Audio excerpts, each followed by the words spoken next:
नमस्ते। आज हम ध्रुव मत्स्य तारामंडल के बारे में चर्चा करेंगे।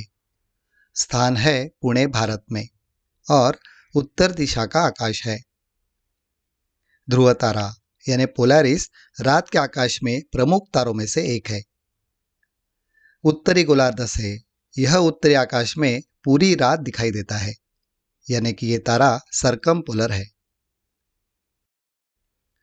संस्कृत भाषा में ध्रुव का अर्थ होता है स्थिर, दृढ़ या स्थायी। पुणे का अक्षांश 18 डिग्री उत्तर है, इसलिए ध्रुव तारा उत्तर दिशा में क्षितिज से 18 डिग्री ऊपर होगा। प्रसिद्ध खगोलशास्त्री वराहमिहिर की पुस्तक पंच सिद्धांतिका भारतीय खगोल विज्ञान में प्रसिद्ध है। ये श्लोक के अनुसार भूमध्य रेखा यानी लंका पर मौजूद लोग ध्रुव तारे को पृथ्वी से चिपका हुआ मतलब क्षितिज पर देखते हैं।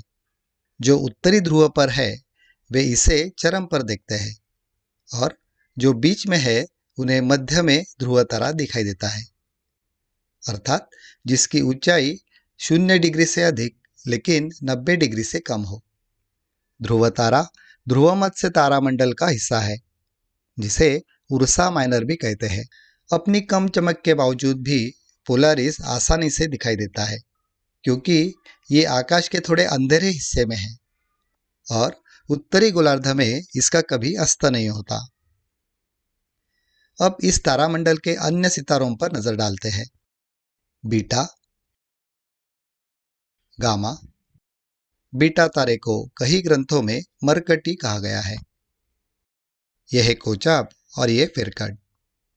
ये दो तारों को ध्रुव तारे के संरक्षक या रखवालदार कहते हैं। डेल्टा, इप्सिलॉन और आगे। इन सभी तारों को जोड़ने से यह काल्पनिक आकृति बनती है।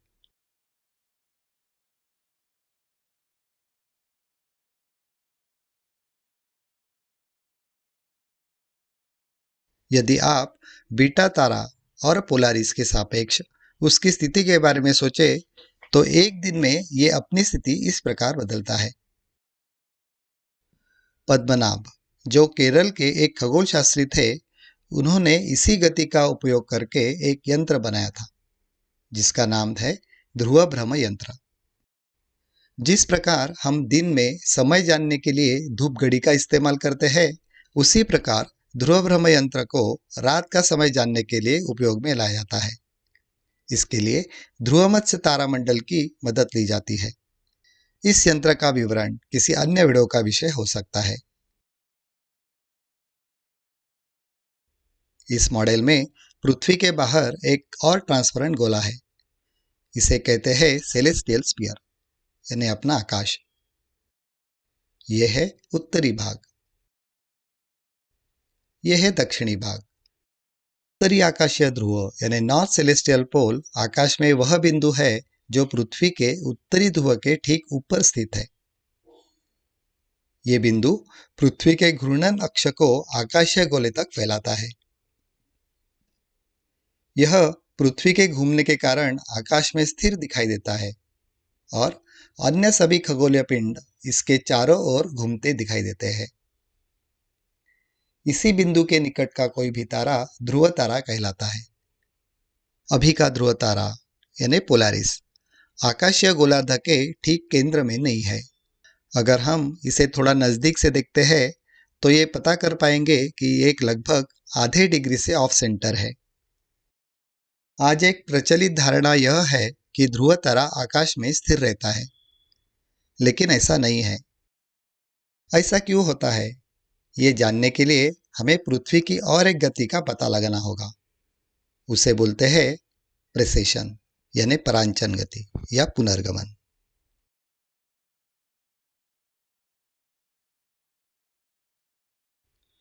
इस मॉडल की मदद से प्रेसेशन क्या होता है और ध्रुव तारे की पोजीशन कैसी बदलती है, ये आप देख सकते हैं। हजारों साल पहले अभिजीत नाम का तारा इसी स्थान पर था, जिसे लोग ध्रुव तारा के नाम से जानते थे। ऐसे ही कुछ हजारों साल बाद धुबान नाम का तारा यहाँ पर होगा। इसका मतलब ध्रुवीय शब्द बिंदु के लिए है, न कि तारे के लिए। वीडियो का लिंक डिस्क्रिप्शन में दिया गया है। प्राचीन भारतीय खगोलीय ग्रंथों में ध्रुव तारे का उल्लेख है, लेकिन ये पोलरिस नहीं हो सकता, बल्कि उत्तरी आकाशीय ध्रुव के पास कहीं स्थित एक अलग तारा हो सकता है। ये तालिका में उन तारों की सूची है जो उस समय उत्तरी आकाशीय ध्रुव के निकट थे। हम स्टेलारियम की मदद से भी ये देख सकते हैं कि 26,000 वर्षों की अवधि में उत्तरी आकाशीय ध्रुव किस प्रकार गति करता है। जिस प्रकार प्राचीन सभ्यताओं ने कैसियोपिया यानी शर्मिष्ठा तारामंडल के लिए अलग अलग आकृतियों के बारे में सोचा था, उसी तरह भारतीयों ने भी इसके लिए ध्रुवीय मछली के आकार के बारे में सोचा होगा।